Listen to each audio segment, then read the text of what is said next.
شهر ترسوزاده هم از شهر خوجند برای تماشای این بازی آمدند و طبق معلومات‌ها و اکنون فرصت آن فرا رسیده است که فوتبالبازان هر دو تیم به میدان سبزند در سبزی ورزشگاه مرکزی شهر استرابشن وارد بگردند.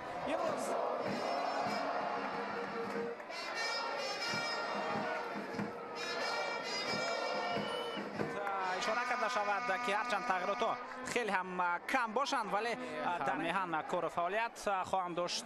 این هیئت دسته خوجند است. رستم خوجایف امروز چنین خط دروازه صداشتک دوور بالا میگردد و فینال جام تاجیکستان در سال 2024 رسما هم اکنون آغاز میگردد. مرد درست این 15مین اشتراک دسته دیگر است در فینال و از پرتاب به داخل جریمه گاه چگونه وضعیت خوفناکی گلزنی با وجود استانداردها زدند. ارسال به داخل جریمه گاه رسانیده میشود. امکانیت نوبتی ضربه و گل. من چی گفتم؟ من گفتم دسته دیگر است. حساب رقابت را در دقیقه 11 1-0 میگرداند. فرصت است ولی این زمان آغاز رقابت است. او که در فوتبال میهن گرگ بارانیده است خیلی خوب درک کرده میتواند که به نظرم تونی بیکتال گل را به ثمر رساند. یعنی این باید هفته گل باشد. بله قراوی را به دست میارد و 60,000 سومانی دیگر. خیلی خوب امکانیت نوبتی ضربه و گل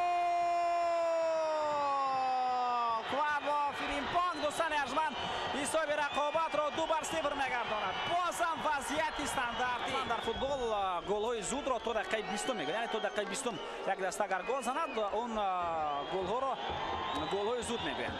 حساب 2-0 است. با ما نشان داده میشود بار دیگر فریمپانگ و موقع گرفته یو هیچ کس اصلا با خلل وارد نکرد. او تو خط هجوم به داخل جریمه گاه نازیم باباجان فین زمان با توپ قرار دارد. بازم در نظارت توپ است.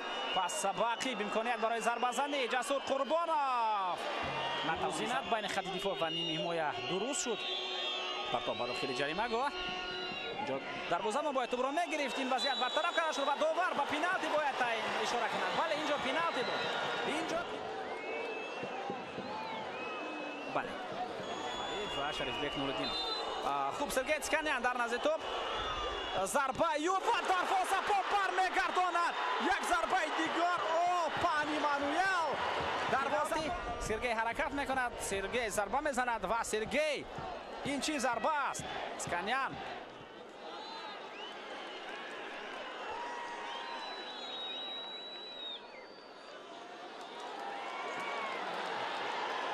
چی از وار اشاره کرده میشود که پنالتی از سر نزده شود. پنالتی تعیین گردید و برای چی دروازه‌بان از موقعش بیرون برآمد. بله با احتمال غالب دروازه‌بان از موقعش بیرون برآمد. آماده هستند همگان. دروازه‌بان آماده است. فیروز قرایف آماده است. ضربه یو و گل. حساب رقابت 2-1 میشود دوستان ارجمند. فیروز قرایف پنالتی رو بسیار هم خوب اجرا کرد. او البته گل خوب است که گل زده شد و حساب رقابت مثال با خط عمل رسانیده میشود. شهرزاد محمدیف در داخل جریمه گاه توپ را میگیرد و تا ضربه میزند. ضربه نه پرتاب خیلی خوب به داخل جریمه گاه ضربه زده میشود و دروازه‌بان برطرف میکند. او توپ را از دست نمیدهد. پاسیو شرفجان صالح ضربه به طرف دروازه شانیست و هجوم نوبتی دسته خوجند. حرکت به مرکز ارسال به داخل جریمه گاه و توپ اینجا شهرزاد محمدیف توجه میکنیم به اینجا پرتاب به داخل جریمه گاه بهترین امکانیت و بازم استفاده کرده نمیشود و همکنون میتوانیم متوجه بگردیم به که دسته خوجند بعد از این هجوم پرتاب به شرفجان صالح پاسیو و دروازه‌بان شکست خوردند. بعدا سال 1992 دسته ورزوب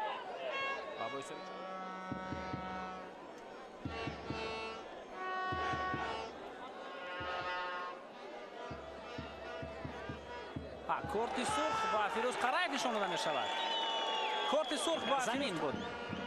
شهرت المرادوف پای او را پخش کرد و توسط کانال چپ هجوم ادامه دارد. سرگی اسکانیان حرکتی او پرتاب به داخل جریمه گاه رسانیده میشود. نازیم باباجانوف توجه میکنیم به این حمله توسط کانال. هجوم نوبتی ریگارد در جریان میگیرد. فریدون دولتوف پرتاب بیو با خط حمله ضربه و چگونه ضربه بدترین در اجرای کواد و فریمپانگ. حساب رسانیده می شود. بعد داخل جریمه گاه ضربه و دروازه بان برطرف میکند. چگونه پرتاب به طرف آزاد بک پنجیف حرکت میکند نزدیک به جریمه گاه می شود. آزاد پنجیف امکانیت میجوید برای پاس دادن و پاس هم میدهد اما نزدیک جریمه گاه رگارد است. دیان تومباس خیلی خوب توپ را گرفت. ضربه و خطی حمله و اینجا توپ داخل جریمه گاه می رود. اینجا هم دروازه‌بان از مفخش بیرون نمیآید. یعنی او شد. یعنی بختیار قلندرов مبارزه خوب برد با دیان تومباس. بختیار قلندرов ضربه او و همین طریق دوستان ارجمند تمام صداشتگی داور بلند میگردد. 100 دقیقه این بازی را ما شما تماشا کردیم و در این دقیقه دسته رگارد دست غلبه خود را به دست آورد.